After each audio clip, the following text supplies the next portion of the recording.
Adil Katalino, Bacuramin Kasaruga, Basik Kadibata.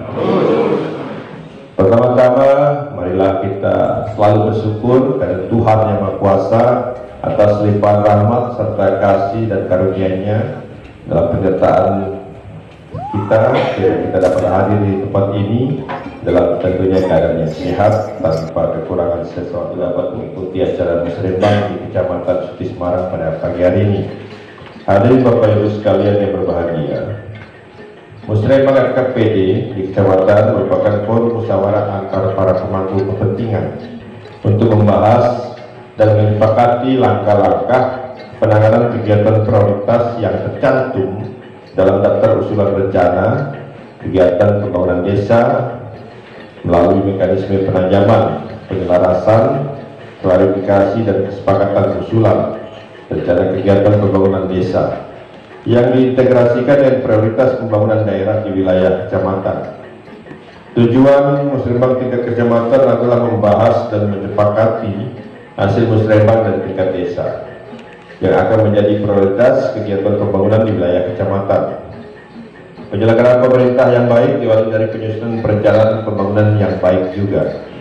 Dalam rangka konsistensi dan sinergisitas perencanaan, maka mulai dari tahun 2001, pemerintah Kota Bengkayang telah menerapkan aplikasi sistem informasi pemerintah daerah atau yang kita kenal dengan SIPD dalam setiap proses perencanaan pembangunan. Untuk hasil musrembang kecamatan tahun ini akan diterapkan secara sistem perencanaan yang berbasis elektronik, di mana hasil kesepakatan prioritas pembangunan yang telah disepakati pada hari ini selanjutnya akan diinput ke dalam sistem SIPD. Penerapan aplikasi ini merupakan tindak lanjut komitmen MCP. MCP itu Monitoring Center of Prevention yang langsung dari Konsulgat KPK. Tahun ini 2021 kita MCP nomor 11 dari 14 kabupaten kota, jadi 71,20%. Ya, sejauh saya minta seluruh OPD, camat desa kerja keras kita 2022 paling tidak harus di atas 75% atau 10 besar. Ya, kalau tidak ya KPK nungguin kita, Pak. Dan minta jenderal untuk 75%, tapi kita hanya mampu 71,2%. Itu pun sudah baik, sudah baik. Dulu kita di bawah 60%. Ini dah menilai gubernur kita cukup baik. Dalam upaya mewujudkan reformasi birokrasi yang bersih dan transparan sebagai amanat daripada undang-undang. Selain proses perencanaan merupakan hal yang sangat strategis, ketersediaan data awal merupakan hal yang penting karena akan menjadi titik tolak dalam menentukan prioritas pembangunan selanjutnya. Hadirin yang saya muliakan, sebagaimana kita ketahui bersama, penyusunan RKPD Kota Bengkayang tahun 2023 ini merupakan tahun kedua dalam rencana pembangunan jangka menengah daerah RPJMD pemerintah Kota Bengkayang tahun 2021-2026 dalam rangka mengupayakan pencapaian visi pemerintah Kota Bengkayang, yaitu Kabupaten Bengkayang maju, mandiri, sejahtera dan berdaya saing ditopang pemerintahan yang bersih dan terbuka. Maka dari itu penyusunan RKPD tahun 2003 harus lebih cermat serta mampu menjawab permasalahan-permasalahan dan tantangan yang dihadapi pemerintah Kota Bengkayang secara cepat, secara tepat dan prosedur. Diharapkan dapat ditelaah dan dipertajam bersama-sama dalam forum musrembang pada hari ini.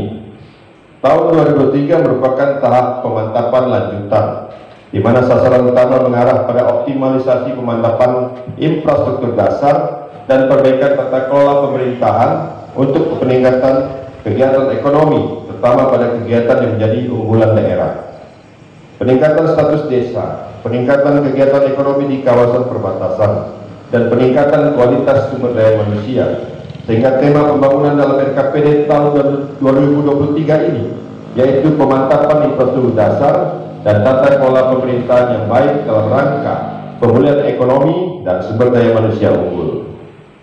Bapak Ibu hadirin yang saya banggakan, tema pembangunan tahun 2023 pemerintah Kota Bengkayang telah mempertimbangkan beberapa permasalahan dan isu strategis yang berkembang di daerah. Infrastruktur dan pelayanan dasar masyarakat berupa pendidikan dan kesehatan masih merupakan hal yang harus dioptimalkan ke depan.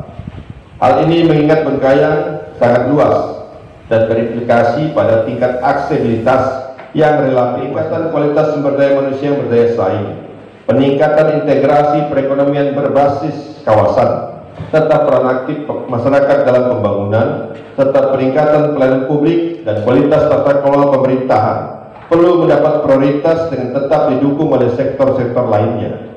Permasalahan kesejahteraan masyarakat tentunya mendapat perhatian khusus, mengingat potensi sumber daya alam kita yang cukup besar dan luas, dan kekayaan aset budaya kita serta pariwisata sangat memerlukan sentuhan dari pihak pemerintah, investor, dan pihak ketiga. Selain hal tersebut, sektor agroforestry yang merupakan jadi mata pencarian utama masyarakat Bengkayang, dan juga hal yang berkaitan dengan kawasan perbatasan dan beroperasinya pelabuhan internasional, indikasi pada faktor yang cukup besar memberikan kontribusi dalam menentukan perekonomian Kabupaten Bengkayang di masa-masa yang akan datang. Selain itu, pemerintah daerah juga terus berupaya melakukan penguatan-penguatan dalam memperoleh dukungan pembiayaan baik di tingkat provinsi maupun di tingkat pusat melalui APBD provinsi dan APBN. Perlu kita pahami bersama bahwa dengan keterbatasan anggaran, pemerintah daerah Kabupaten Bengkayang mengakibatkan tidak semua usulan dapat dibiayai dari dana APBD Kabupaten Bengkayang. Namun demikian, pemerintah berupaya keras mendorong usulan prioritas pembangunan agar juga dapat didanai baik melalui dana APBD Kabupaten, APBD Provinsi maupun APBN Pusat, dan juga dana desa maupun masyarakat melalui Corporate Social Responsibility atau CSR yang sesuai dengan program strategis serta kewenangannya. Bapak Ibu hadirin yang kami hormati, tema yang diangkat bukanlah sebatas hanya redaksional semata, namun secara substansi tema tersebut menjadikan arah kebijakan tahun anggaran 2023 dapat menjawab berbagai isu-isu yang berkembang di daerah kita. Secara umum, isu-isu strategis daerah yang perlu menjadi perhatian kita bersama, yaitu satu, masih rendahnya angka rata-rata lama sekolah dan harapan lama sekolah, serta tingginya angka stunting. Ini mempengaruhi indeks prestasi manusia kita, indeks pembangunan manusia kita, IPM. Jadi masih rendahnya angka rata-rata lama sekolah itu kita peringkat 8. Kalau harapan lama sekolah peringkat 6. Stunting kita masih 27%. Data di Semarang berapa nanti Pak Ujo yang jelaskan. Kita kejar stunting supaya stunting ini bisa turun. Kalau mau menjadikan kita dapat berdaya saing dengan manusia-manusia yang unggul. Kedua, belum optimalnya tata kelola pemerintahan yang baik dan kualitas pelayanan publik. Ketiga, masih rendahnya kualitas infrastruktur dasar yang memadai. Keempat, masih rendahnya capaian status desa mandiri. Kelima, masih rendahnya kapasitas kelembagaan dan volume perdagangan di kawasan strategis seperti perbatasan maupun kawasan yang dekat dengan pelabuhan hiji. Dan keenam, kualitas lingkungan hidup yang masih rendah dan tingginya risiko bencana. Berkenaan dengan isu di atas, salah satu pendekatan digunakan sebagai ukuran tingkat pembangunan secara kewilayahan, khususnya di tingkat kecamatan dan desa dalam melalui data Indeks Desa Membantu atau IDM. IDM digunakan sebagai instrumen dalam melihat kemajuan dan kemandirian suatu desa. Selain itu, IDM ini juga digunakan sebagai instrumen dalam mendukung upaya pemerintah menangani pengentasan daerah-daerah tertinggal di tingkat desa. Berdasarkan data yang tersedia di tahun 2021, menurut dari 122 desa yang ada di Kabupaten Bengkayang, desa masuk status tertinggal masih ada 25 desa. Ke depan tidak ada lagi desa yang tertinggal, harus masuk ke berkembang. Begitu juga desa masih berkembang ada 65 ini harus naik jadi desa maju. Dan seterusnya, desa maju ada 20 desa. Dan desa masuk status mandiri ada 12 desa. Di tahun 2022 ini kami melalui Dinas DPMP DT menargetkan paling tidak 5 desa naik ke desa mandiri. Dan semua desa yang ada di ibu kota kecamatan harus jadi desa mandiri. Di sini bank belum ada. Mungkin kita nanti minta laku pandai di sini atau BRI link ke sini. Itu syarat, Pak. jadikan desa mandiri.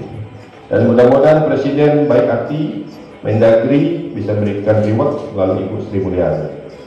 Dari data desa, saya mengapresiasi desa-desa yang masih saat ini telah mampu keluar dari zona tertinggal, sehingga telah dapat mencapai status desa berkembang dan desa maju. Prestasi ini tentunya harus diikuti oleh desa-desa lainnya, terlebih berusaha mendorong percepatan di tingkat desa untuk mencapai kemajuan dan kemandirian berdasarkan potensi yang ada di masing-masing desa. Jadi potensinya ini harus digali, Pak. Kalau BUMDes jangan latah. Lihat ini daerah Suti, BUMDesnya pariwisata, nangka tempat Pak Golong ada wisata, buat pariwisata kan latah. Nah ini latah namanya. Lihat potensinya situ apa. Daerahnya subur, sawahnya baik, kejar di situ. Jadi tidak lagi latah-latah. Ini yang mau kita bina ke depan. Secara kewilayahan, kecamatan yang berada di Kabupaten Bengkayang memiliki potensi yang sangat tinggi dan bervariatif di berbagai sektor. Jika melihat data PDRB, selain PDRB Kabupaten Bengkayang selalu mengalami pertumbuhan setiap tahunnya, kita dapat melihat dominasi sektor pertanian, perkebunan, bahkan sektor primer sebagai pembentuk PDRB Kabupaten Bengkayang, yaitu sebesar 32,61%. Namun pertumbuhan tersebut belum diikuti oleh pertumbuhan yang signifikan di sektor sekunder, yang lebih mengarahkan pada pemanfaatan pengolahan dari suatu komoditas menjadi produk yang memiliki nilai tambah yang lebih tinggi dari produk sebelumnya. Jadi kita akan mengundang investasi untuk barang mentah kita jadi barang produk berhasil nilai tinggi. Artinya di sektor sekunder yang masih kurang kita.